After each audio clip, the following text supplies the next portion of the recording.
Dr. Sarah Chen had always been comfortable in the background.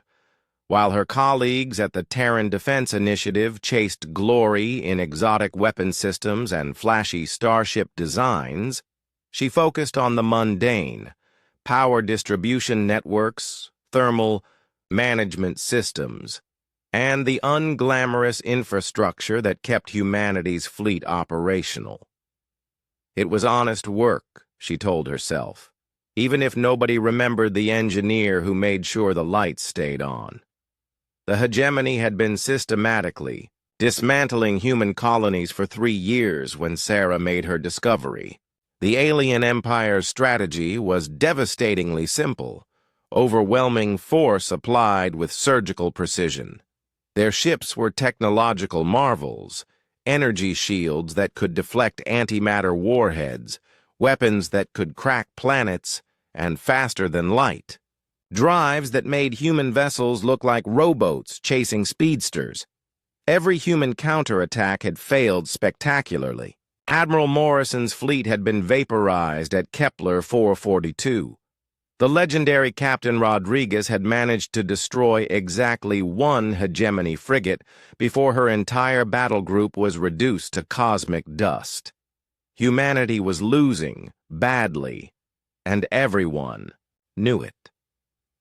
Sarah had been assigned to analyze salvaged hegemony technology, fragments recovered from the rare occasions when human forces managed to inflict any damage at all. Most scientists focused on their weapons or propulsion systems, but Sarah was drawn to something far more basic: their power cores. The hegemony's energy systems were masterpieces of engineering, capable of channeling forces that human science barely understood. But as Sarah spent countless sleepless nights poring over quantum resonance patterns and exotic matter configurations, she began to notice something peculiar. The aliens had achieved incredible efficiency, yes, but they had done so by creating a system with almost no redundancy. It was like building a bridge with just enough supports to handle normal traffic, then driving a convoy of tanks across it. Elegant, efficient, and catastrophically vulnerable to the right kind of stress. The breakthrough came at 3:47 a.m. on a Tuesday. Sarah had been running simulations on her workstation, modeling what would happen if someone could introduce a specific harmonic frequency into a hegemony power core. The math was complex, involving quantum cascade reactions and exotic matter decay chains, but the conclusion was startlingly simple. If you could generate the right frequency, a very particular pattern of energy fluctuations, every hegemony power core within range would experience catastrophic resonance failure. Not an explosion, but something far worse: a complete collapse of their exotic matter containment systems, turning their own incredible energy sources against them. The problem was generating that frequency. It would require a massive amount of precisely modulated energy, broadcast on specific quantum channels that human technology could barely access. Sarah ran the calculations again and again, but the answer never changed. It was theoretically possible, but practically impossible with existing human tech, unless— Sarah stared at her screen, heart pounding. What if they didn't try to generate the frequency from scratch? What if they modified a hegemony ship to broadcast it? The plan she proposed to Admiral Hayes 3 days later was so audacious, it bordered on insanity. Capture a hegemony vessel, intact. Reverse engineer its communication systems. Modify them to broadcast a weaponized signal instead of tactical data. Then position the converted ship within range of the hegemony's main fleet and trigger what Sarah had dubbed the Cascade Protocol. "You're talking about turning their own technology against them," Hayes said, studying Sarah's projections with tired eyes. "Using their ship as a Trojan horse."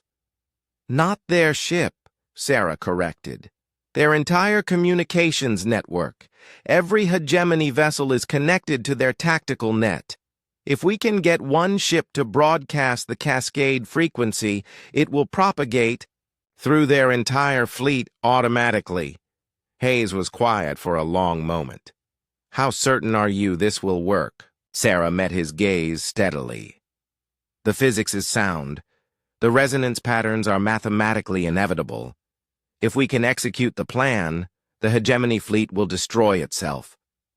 3 months later, Sarah found herself aboard the captured hegemony. Vessel Silent Blade, watching her modifications being installed by a team of the fleet's best technicians. The ship had been taken at enormous cost. Entire squadrons sacrificed to disable its engines while keeping its core systems intact. Now it drifted in the shadow of a dead moon, undergirded by human technology and crewed by volunteers who understood they probably wouldn't survive the mission. Captain Torres commanded the ship with quiet professionalism, but Sarah could see the weight of responsibility in her eyes. 200 million human civilians on the remaining colonies were counting on this working. There would be no second chances. The hegemony fleet arrived at the Centauri system exactly when intelligence predicted. 47 massive vessels, enough firepower to reduce Earth itself to asteroids. They moved in perfect formation, confident in their technological superiority, unaware that one of their own ships waited in their path.